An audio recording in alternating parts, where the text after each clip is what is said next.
Well, the Titans had a tough year last year, finishing 6-10. There were really problems on both sides of the ball. They weren't very good on offense. Their young quarterback, Jake Locker, missed 6 games in the middle of the season with a left shoulder injury. But even when he was on the field, he was not very good, throwing more interceptions than touchdowns. Actually, when Matt Hasselbeck was on the field, the Titans were a better offense. Their defense was worse than the offense. The defense actually allowed more points than any other team in the NFL. The Titans gave up 29.4 points per game. Obviously, that's problematic if you're trying to win games. But the good thing, if you're a Titans fan, is that their owner, Bud Adams, he's trying to do something about this situation immediately. Adams recently gave an interview in which he said he was 90 years old and he was ready to win now. So he's spending his money to try to put a winning football team on the field. And really, that's all you can ask. The Titans have gone on a spending spree this offseason.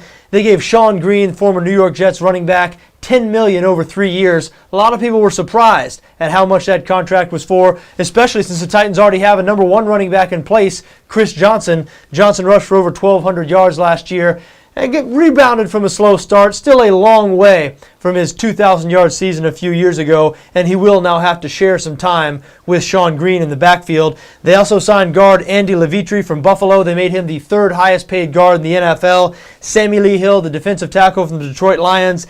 Delaney Walker, excellent tight end from the San Francisco 49ers. Now, they did lose a tight end in Jared Cook, and while Walker is not the receiver that Cook is, he is a much better blocker, much more versatile, and he's not a bad receiver himself. Just recently, the Titans signed safety Bernard Pollard, who played for the Baltimore Ravens last year. Hard-hitting safety, one of the better safeties in the NFL, will provide an instant upgrade to that secondary. And quarterback Ryan Fitzpatrick. And to me, this is the most interesting signing because Fitzpatrick is a guy who, unlike Hasselbeck, who is aging, he's right in his prime.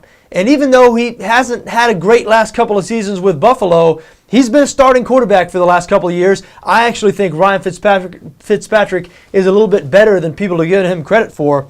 And Jake Locker, is he the man for the job right now in Tennessee? You know, I think the Titans over the last couple of years, well, last year because Hasselbeck started the year before last, but last year I think the Titans were an example of a team who started a guy who was a young guy, maybe the future of the franchise, but not the best guy at that time for the job, who I believe was Matt Hasselbeck. Another one of those teams, the Cleveland Browns, who played Brandon Weeden, even though Colt McCoy might have been better for the job.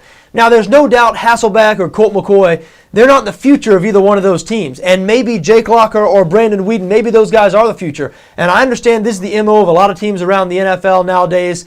Play the young guy, get him some experience.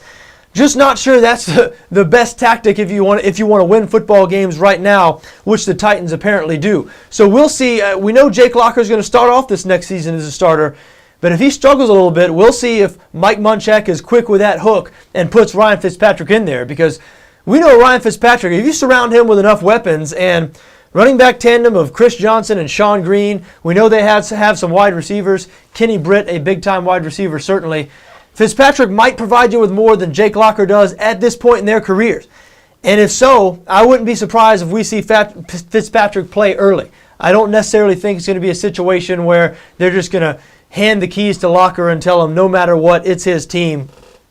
So the Titans, as we said, they're in win-now mode, even though their record last year would not suggest that they should be in win-now mode. I think as a Titans fan, that would be a good thing. It could be worse. You could be a Jacksonville Jaguar fan. The Jaguars, of course, the Titans' division rival. The Jaguars are terrible. They were 2-14 last year, but they're not even pretending like they're trying to win now. Dave Caldwell, their new general manager, has been very upfront about the long rebuilding process, and that might sound good to front office types like Dave Caldwell, but if you're a ticket-buying fan, how would you like to hear that? Fortunately for Titans fans, they do not have to hear that.